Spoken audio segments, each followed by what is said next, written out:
Good evening. This is Orly Taitz, and this is Taitz Report for November the 13th, 2013. Actually, now it's 1 o'clock, so it's already November the 14th. I wanted to read some of the pleadings, latest pleadings in the case of Taitz v. Astro dealing with Obama's use of a stolen Connecticut Social Security number and fabricated IDs. But before I go to the case, I would like to chime in regards to the current affairs and specifically the issue of Obamacare. It was reported today the White House Obama administration has released the latest numbers. And even though now we already have evidence that 7 million Americans lost their health insurance, only 100,000 have signed up for Obamacare. And we don't even know how many of those 100,000 have paid anything. Did half of them pay? Or did 10,000 pay? But even assuming that all 100,000 are going to pay, it is still a very low number. So, what can be done?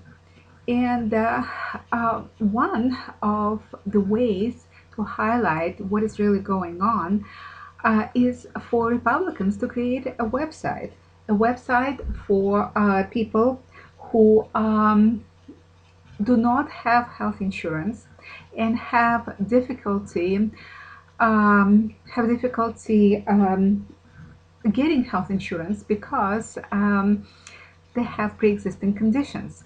So you can actually create a website like this for free and announce it on the internet, on national TV, and ask individuals who cannot purchase or could not purchase health insurance until Obamacare to provide their information on this website and simply attach a letter from an insurance company which in 2013 and maybe 2012 refused those individuals health coverage because of pre-existing conditions. Keep in mind that Obama administration kept telling us that there are so many Americans that have a difficulty purchasing health insurance, that they are waiting, they can't wait for the website to work. They want to rush and buy this health insurance because for years they wanted to pay for it, but they couldn't due to pre-existing conditions. And you would think that those people who were denied health insurance for years and who are so desperate to get this health insurance would rush to do it now. And we had a month and a half, plenty of time for somebody to at least submit his information because we don't know if any of the 100,000 have ever paid. So those would be people who actually need health insurance and could not get it prior to Obamacare due to pre-existing conditions, or majority of them. The rest who will be coming to exchanges from now on are people who were forced to do so because Barack Obama defrauded the nation, and he and Sebelius have written into Obamacare bill additional provisions that made it impossible for Americans to keep their health insurance. I suspect that if Republicans create such website, they would find out that there are maybe 100,000 Americans who truly wanted to purchase health insurance, wanted to pay for it, but couldn't due to pre-existing conditions.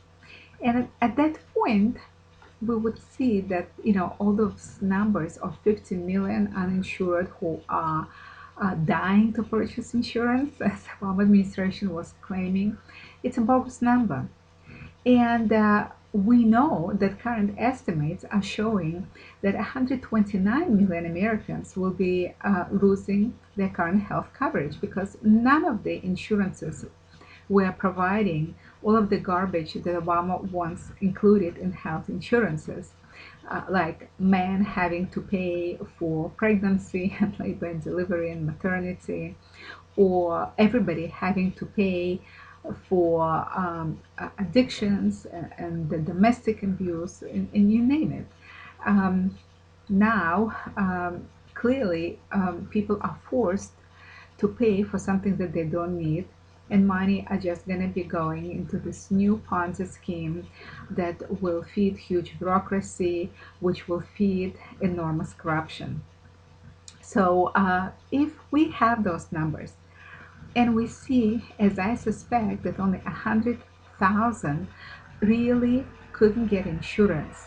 There's no need to disturb insurance of 129 million that believe will be affected. Over 50 million will lose the insurance completely, and another 70, 80 million will see their premiums going up drastically. So there is no need to affect health insurance of close to 130 million Americans, or current 7 million, or 5 million, or even a million Americans, in order to assist 100,000 people. This is something that can be resolved very simply, and all you need to do is maybe join those people with a large group of 4 million federal employees. And if they belong to a large group, then they will have coverage. So there are multiple ways of assisting about 100,000 people, and therefore we can rescind Obamacare and not disturb healthcare and patient-doctor relations of some 129 million Americans. So this is one issue. Another issue that I wanted to mention, it's a recent report of the Inspector General showing that 4 billion with a B dollars were paid by the IRS in bogus tax returns. And let me mention that actually I was one of the victims. Somebody tried to use my name and my social security number to obtain from IRS a bogus tax refund. And this person has filed a bogus tax return and provided a bank account number to forward the money. And according to IRS, this did not happen. This person did not get the money. I don't know if it's true or not, but my accountant and I saw some discrepancy. We contacted the IRS and we found out that somebody tried to use my name and my social security number. But what is even more disturbing, that when I talked to the IRS official and asked her to forward to me a copy of this bogus tax return so that I can investigate this, the person gave his or her name, signed, provided the bank account. I could easily identify this person. They refused to do so. The representative stated that she is not allowed to provide any such information. At which time I have asked, well, how do I get this information? I was told go to your local sheriff, which I did. I went to the sheriff of Orange County and got a response that it is not their jurisdiction, that they will not do anything.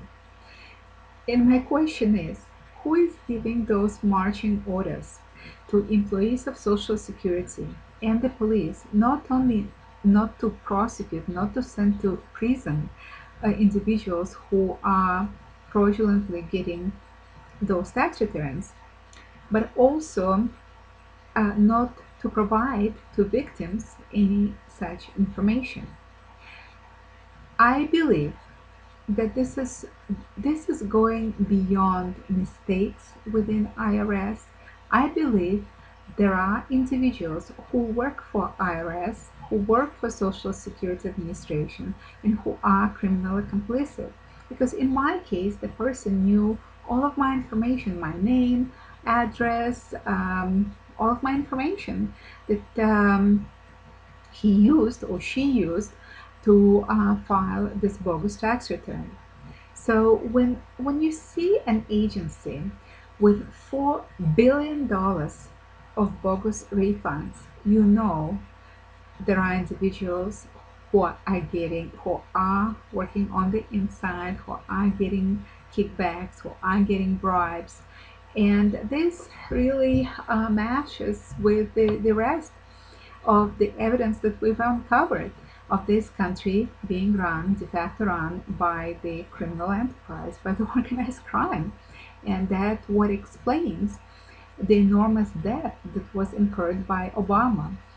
He incurred 3 times more debt than Bush ever did. Bush ran an average of less than half a trillion per year. Obama has been running 1.2, $1.3 trillion debt every year. So I do believe that there is an issue of there is an issue of Obamacare. There is an issue of fraud within different agencies, including IRS, including SSA, and there is a need for investigation. We know that Eric Holder is covering everything up. He's not investigating anything, and now I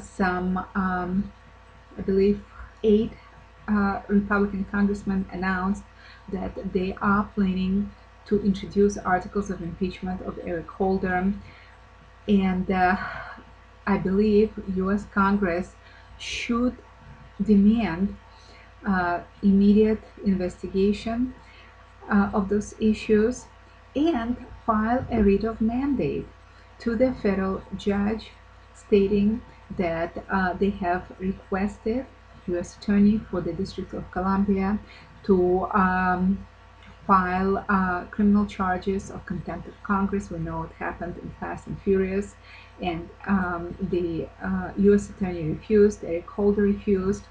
So Republican Party needs to file a writ of mandamus seeking from the U.S. District Court an order, a mandate for Eric Holder or U.S. Attorney for the District of Columbia to appoint a special prosecutor. They will not do it on their own. You have to have a court, and maybe even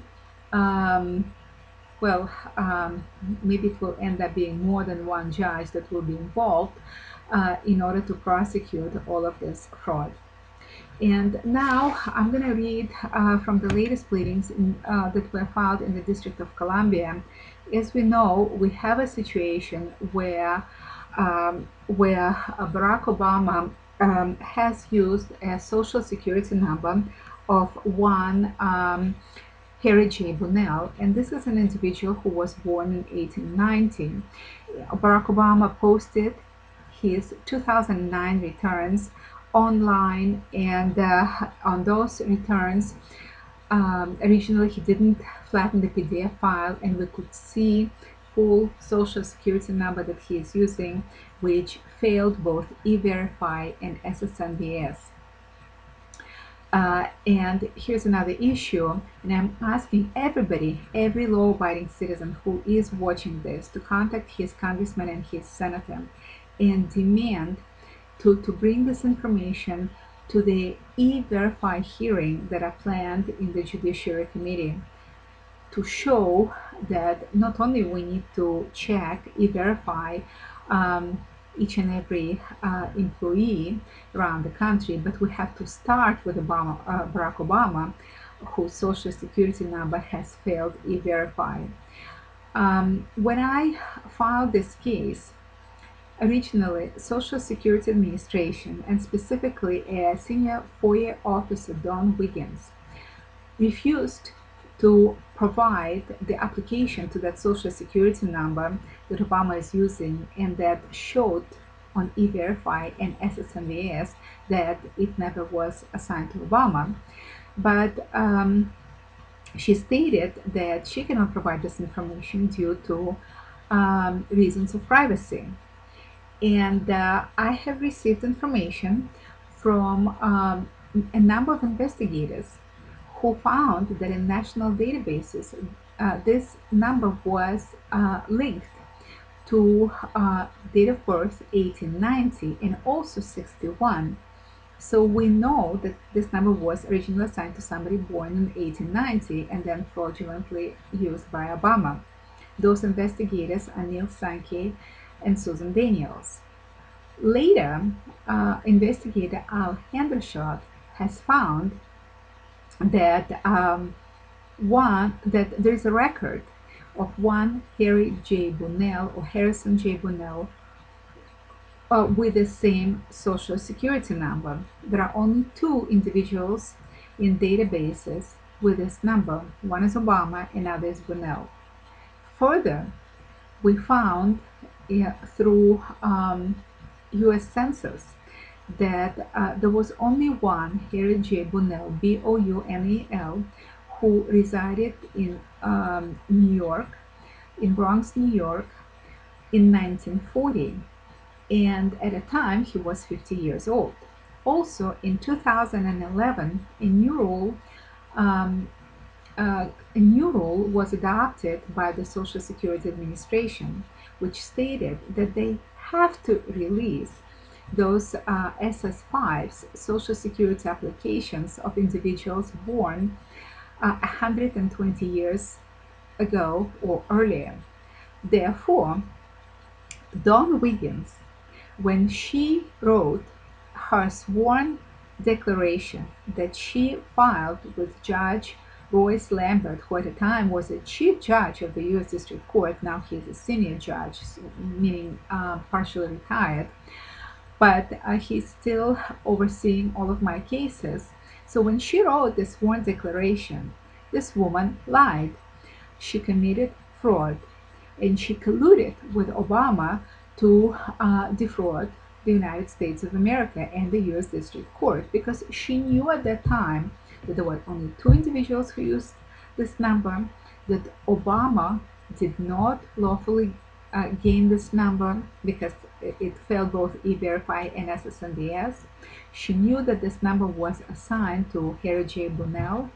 She knew that he was born in 1890, and she also knew that from 2010 there was already a rule, this 120-year rule, that states that people who were born 120 years ago or earlier are considered to be extremely aged individuals, and therefore they had to disclose, they had to provide their social security application, which would help us to sort of put the last nail in the coffin and criminally prosecute and convict Barack Obama for use of a stolen social security number, use of all fabricated IDs, conspiracy to defraud the United States of America, and grand theft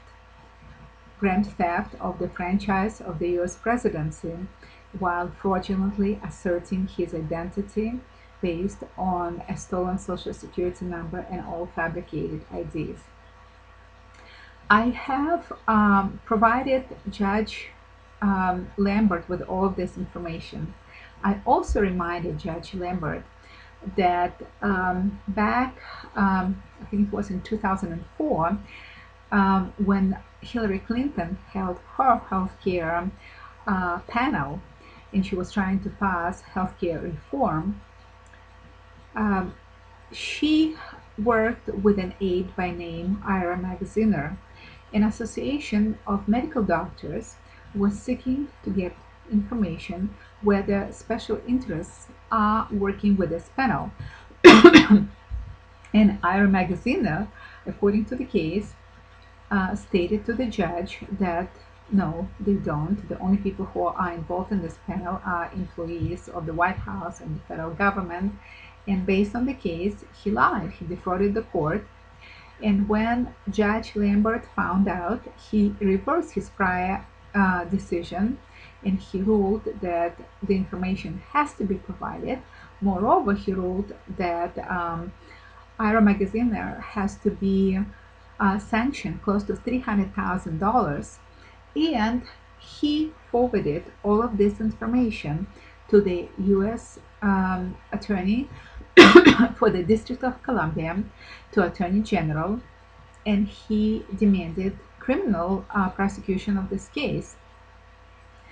And in my pleadings, I'm asking Judge Lambert not only to do what he did in Hillary Clinton IRA Magaziner case, but go a bit further and forward this information not only to the U.S. Attorney and Attorney General, but also directly to the grand jury. And there is a U.S.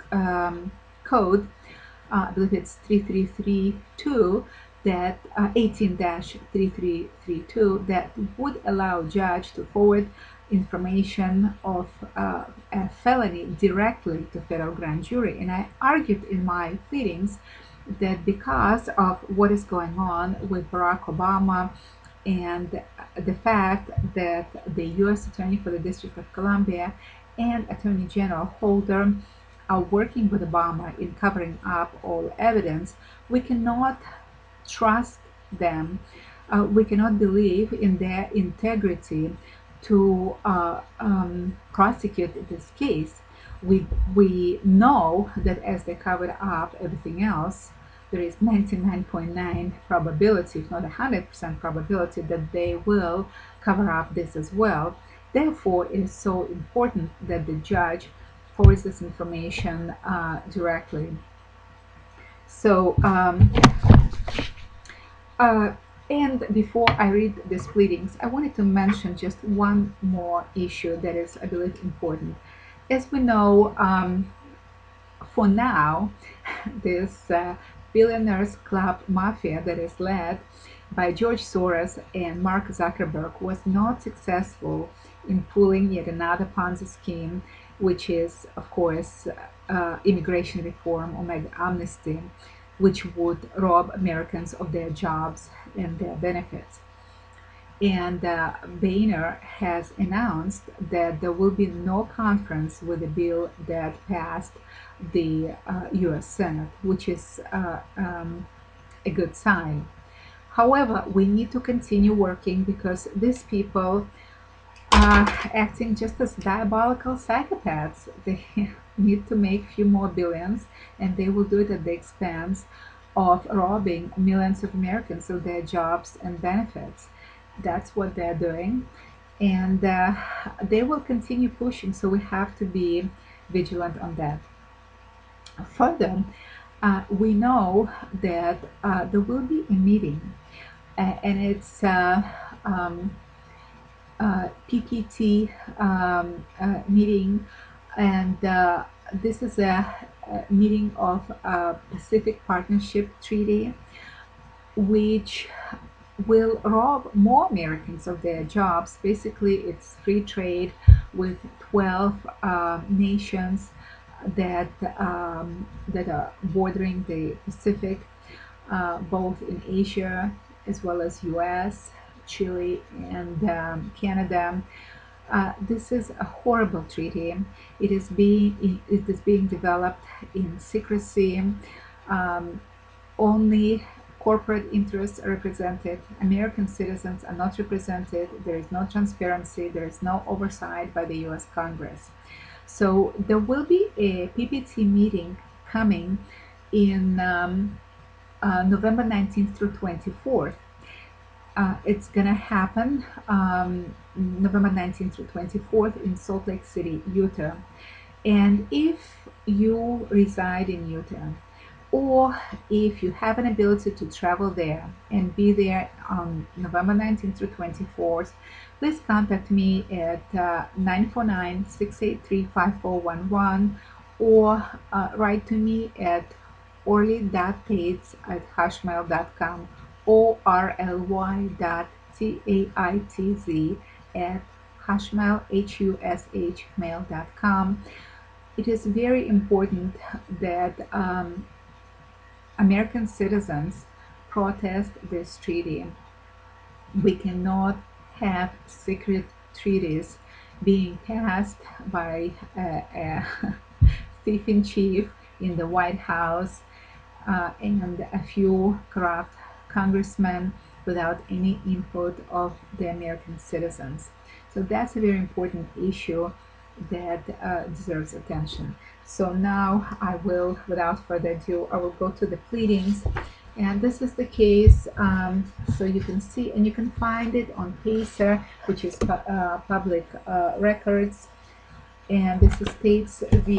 Astro. This is latest pleading. So this is reply to opposition to motion for reconsideration and opposition to motion to strike. Case at hand revolves around a FOIA request by plaintiff Dr. Orly Taitz to release SS5 Social Security application for Social Security number. Now, in the case it is redacted, but I will give the number to the public, and it's 042684425. In the pleadings, it is redacted, and only the last four digits 4425 is provided. Originally, this court denied such request based on a perjured declaration of senior FOIA officer Don Wiggins, who claimed that the document in question cannot be released due to consideration of privacy. Plaintiff Taitz was requesting this SS5 due to the fact that the number in question was used by Barack Obama in his tax returns that he made public at 11:15 a.m. We know it actually by the 2nd, on April 15, 2010. He did not flatten the PDF file, and full unredacted Social Security number became available to the public. This number failed both E-Verify and SSNVS, and showed not to be assigned to Obama, and a number of databases showed the date of birth of the holder of the number in question to be 1890. When the case was filed, Taitz did not have the name of the holder of the number in question. In 2013, Plaintiff Taitz received a sworn declaration of an investigator and debt collector, Al Hendershot. Declaration showed that he found in Maryland's information systems database the name of the individual who has the owner of the SSN in question, Harrison J. Bunnell. Bunnell was listed at the same address in Chicago, Illinois as Obama. Further, Mr. Hendershot and Taitz independently searched the U.S. Census records and found that there was only one Harry Bunnell in the U.S. Census. He was 50 years old in 1940 according to census, which means that he was born in 1890 and would have been 120 years old when the case was filed in this court. Further, they found an obscure publication by the SSA, which stated that in 2010, SSA adopted a new 120-year rule, according to which SSA had to release the SS5 for individuals who were born 120 years ago or earlier as SS5s of extremely aged individuals. Those SS5s had to be released. Taitz v. Astro replied to opposition to motion for reconsideration, motion to strike.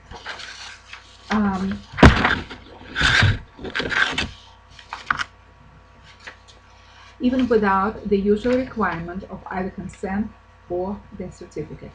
Even though SSA started this policy in 2010, it did not reveal it to the public until sometime in 2011. Taitz filed a motion for reconsideration based on two statutes, FRCP 60b2 and 6. This court denied based on 60b2 and did not rule based on 60b6. There is no ruling by this court in regards to 60b6. While 60b2 has a year limitation, 60b6 has no time limitation and can be granted at any time, 10 years later or 100 years later, as long as it serves justice, as long as it justifies relief. Plaintiff noticed that whoever docketed this motion, either accidentally or intentionally, removed 2 pages from the motion. Pages 4 and 5 were never docketed by the clerk of the court. That might explain the response by the defense, which does not make any sense whatsoever. Assistant U.S. Attorney could save time and resources for everyone by alerting the court and plaintiff that 2 pages were not docketed. That could have been corrected by the court, and proper intelligible response could have been provided by the Assistant U.S. Attorney. Taitz submits to this court as an Exhibit 2 the motion with the 2 pages removed by someone. Taitz provided a quote from Ackerman versus United States, 340 U.S. 193-71, Supreme Court 209-95 LED 1950, which states that extraordinary circumstances justifies FRCP 60b6 and when it is inequitable for judgment to stand. Taitz argued that obstruction of justice by a high-ranking official in the SSA, a de facto recall when a high-ranking official colluded and aided and abetted in the usurpation of the U.S. presidency.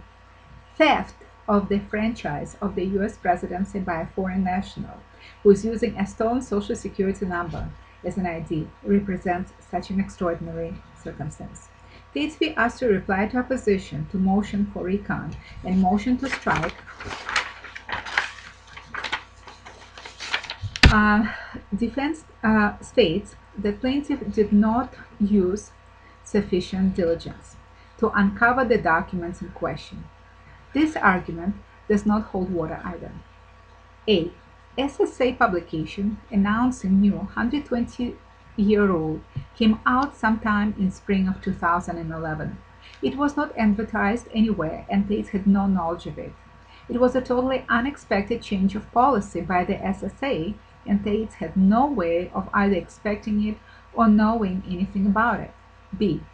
Even if Taitz were to stumble upon this obscure publication prior to this court rendering its decision in 2011, it would not be sufficient for filing a motion for reconsideration, as she did not have the name of the individual whose Social Security number Obama has stolen with the aid of corrupt officials of the SSA. Only in 2013, Taitz received the sworn affidavit of Al Hendershot, which provided her with the name of Harry Bunnell, that Hendershot found in Merlin Information Systems as an owner of SSN 042684425. Upon receipt of this name, Taitz searched the census data, which showed only one Harry Bunnell residing in the U.S. The 1940 census showed him being born in 1890. Only at that point, Taitz could use the new 120-year rule to seek release of the record and file a motion for reconsideration. She did not have the name of the SSN holder until 2013. She did not have all the pieces of the puzzle until 2013. So there were no latches and there was reasonable diligence.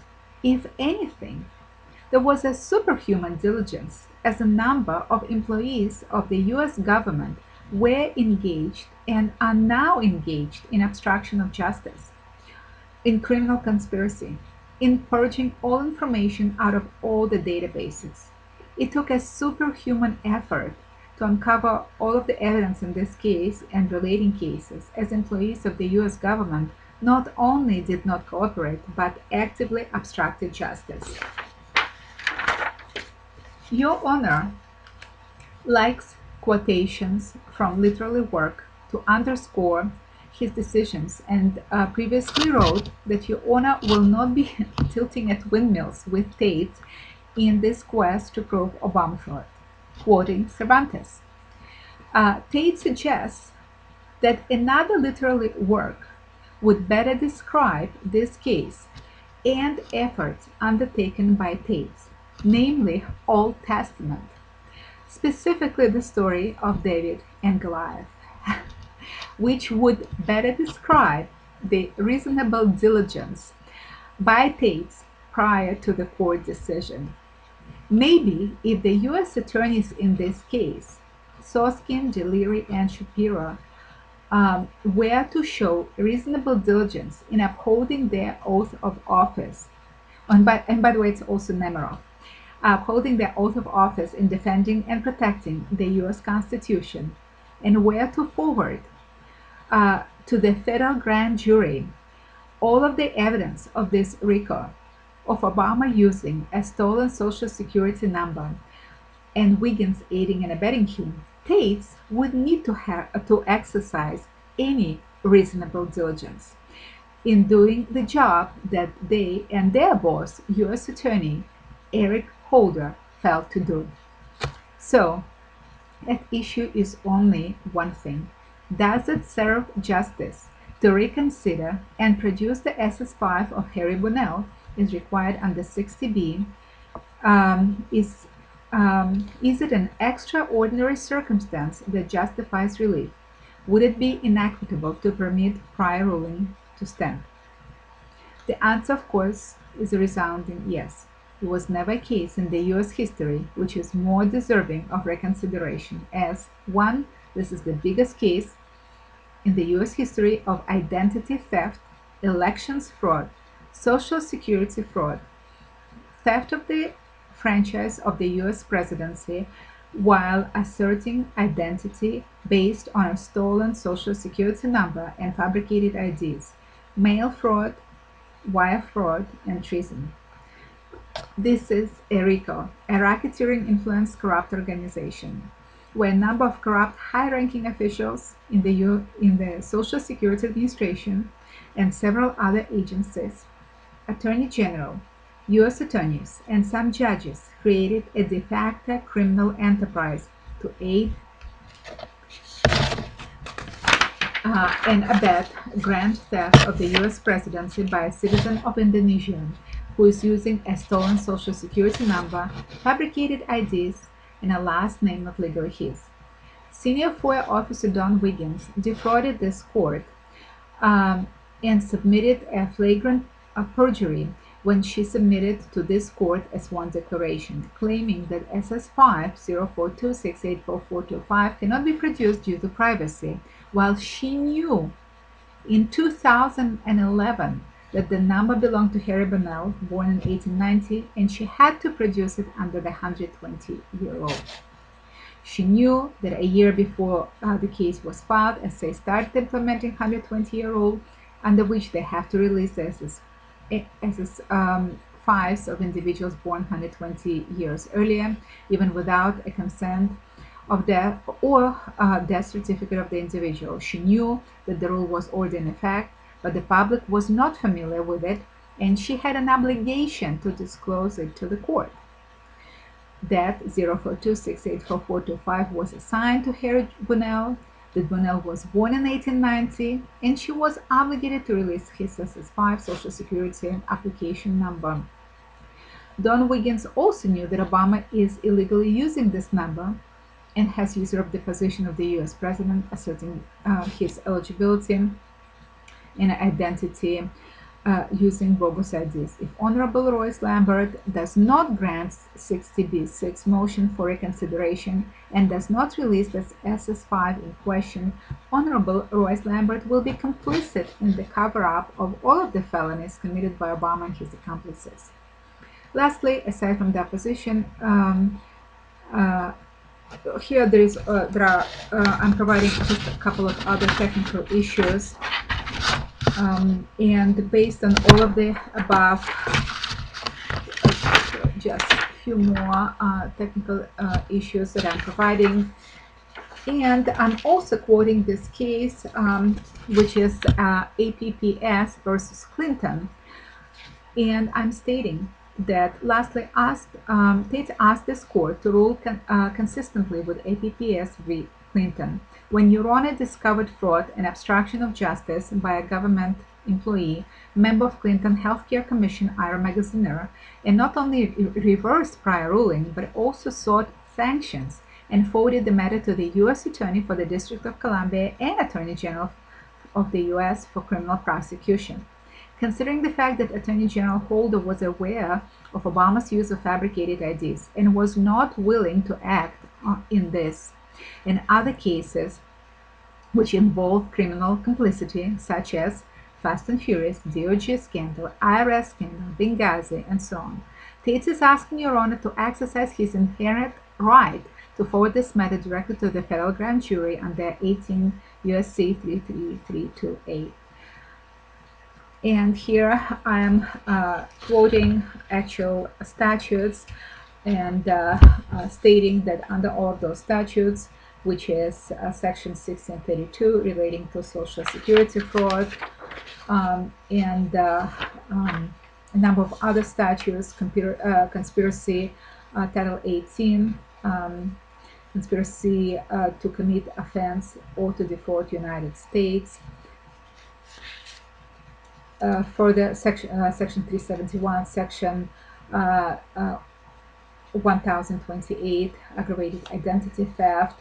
So based on all those statutes, I'm asking the judge to forward this information not only to the U.S. Attorney for the District of Columbia and Attorney General, but also to the federal grand jury, because there is a conflict of interest. There is prior history of U.S. attorneys, specifically U.S. Attorney for the District of Columbia and Attorney General, not prosecuting any criminal offenses that deal with actions of federal officials within Obama regime, and therefore I'm asking the judge to forward this directed to the federal grand jury. So we're waiting for the decision of Royce Lambert. We're also waiting for decision of Judge Helen Lipton Hollander in Maryland and Baltimore, and we're waiting a few other decisions, 7 in all. So hopefully we will get justice pretty soon, and we will see Obama fraud and forgery being criminally prosecuted, all of the individuals going to prison, just like 30 high-ranking officials of Nixon administration, including Attorney General of the United States, going to prison. And this was Taitz Report. It's nearly 2 o'clock Pacific Standard Time, and I think I will be done for today. That's the end of Taitz Report. This is Orly Taitz, and I hope you'll have a good and productive day that's actually starting pretty soon in a few hours. Thank you.